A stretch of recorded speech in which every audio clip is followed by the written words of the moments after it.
नमस्कार, मी डावकर आदिती आणि तुम्ही पाहत आहात ट्रूथ एक्स न्यूज।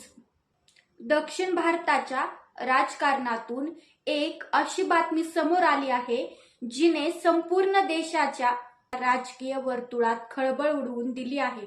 इंडिया आघाडीचा सर्वात मोठा आणि विश्वासू घटक पक्ष असलेला डीएमकेला सोडून काँग्रेसने आता सुपरस्टार स्थलपती विजय यांच्या तमिळगावेत्री कळघम म्हणजेच टीव्हीके पक्षासोबत जाण्याचा निर्णय घेतल्याची चर्चा आहे। हा केवळ दोन पक्षामधील बदल नाही, तर हा एक मोठा राजकीय जुगार आहे।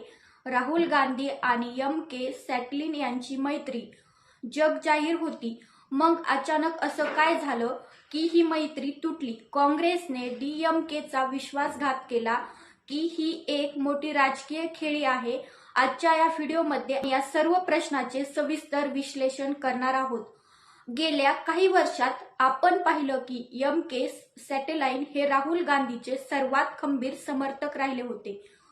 तमिळनाडूमध्ये काँग्रेसला हव्या तितक्या जागा देण्यापासून ते राष्ट्रीय पातळीवरील राहुल गांधीच्या नावाची पाठराखण करण्यापर्यंत स्टॅलिन नेहमीच पुढे होते। परंतु सूत्राच्या माहितीनुसार जागा वाटपावरून गेल्या काही काळापासून ठिणगी पडली होती। काँग्रेसला तमिळनाडूत स्वतःचे अस्तित्व अधिक मजबूत करायचे आहे, तर डीएमकेला आपले वर्चस्व सोडायचे नाहीये। त्यातच स्थलपती विजय यांच्या पक्षाची वाढती लोकप्रियता पाहून काँग्रेसने भविष्याचा विचार करून आपले घोडे पुढे दामटल्याचे दिसते।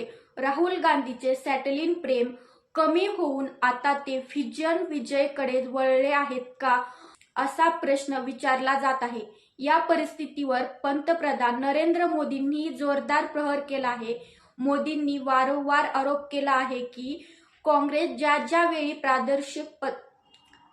वेळी प्रादेशिक पक्षासोबत युती करते त्यावेळी ती हळूहळू त्या पक्षाला संपवण्याचे काम करते। तमिळनाडूतील या घडामोडीमुळे मोदींच्या या आरोपांना पुन्हा एकदा हवा मिळाली आहे। भाजपाचे म्हणणे आहे की काँग्रेसने डीएमकेचा वापर करून घेतला आहे आणि आता जेव्हा नवीन पर्याय समोर आला तेव्हा जुन्या मित्राला वाऱ्यावर सोडले। ही केवळ राजकीय खेळी नसून मित्र पक्षाच्या पाठीत खुपसलेला खंजीर असल्याची टीका भाजपाकडून केली जात आहे। भाजपाच्या या आरोपांना महाराष्ट्र काँग्रेसचे प्रवक्ते सचिव सावंत यांनी सडेतोड उत्तर दिले आहे की सावंत यांच्या मते भाजपाने आधी स्वतःचे मित्र पक्षाची काय अवस्था केली आहे ते पाहावे। शिवसेनेपासून ते अकाली दलापर्यंत भाजपने कोणाशी प्रामाणिकपणा जपला? काँग्रेसचा दावा आहे की ही युती केवळ सत्तेसाठी नाही, तर लोकशाही वाचवण्यासाठी आहे। तमिळनाडूत भाजपाची एकाधिकारशाही रोखण्यासाठी नवीन समीकरणाची गरज आहे आणि टीव्हीके सोबतची युती हा त्याचाच एक भाग आहे। आता चर्चा करूया तमिळनाडूचे सुपरस्टार स्थलपती विजय यांची।